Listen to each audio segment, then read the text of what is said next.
So tonight there's some hopeful news for some parents who want their middle and high school students to be able to go back to campus for in-person instruction. Students in some districts might be able to go back even though the county remains in the purple tier. NBC7's education reporter Rory Devine tells us how. We told you last week the state said some districts could apply for a waiver that would allow them to get back on campus sooner. Carlsbad Unified did just that. And now some parents and students are waiting to hear back. I'm just ready to get back to normal, or what is normal, or what was normal. Still doing distance learning, 8th grader Landon Miller may be back to more normal sooner than expected. Carlsbad Unified has applied for a waiver from the state that could allow it to reopen middle and high schools even before the county moves out of the purple tier into the red. We're crossing our fingers that it'll work.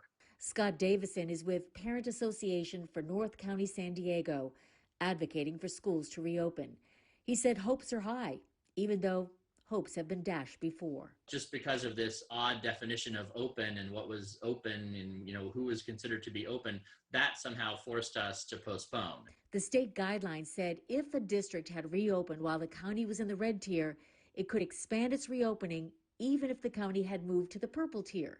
The thinking being those schools that had reopened had practiced safety measures. Some districts thought they technically met the criteria since some had reopened in small phases.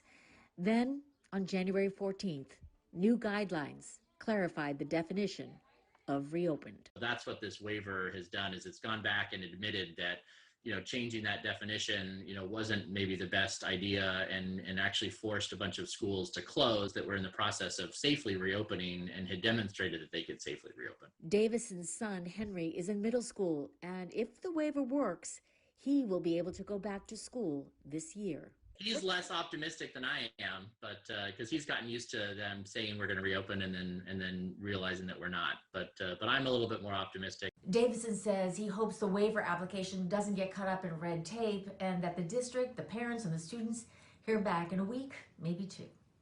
Reporting, I'm Rory Devine, NBC7.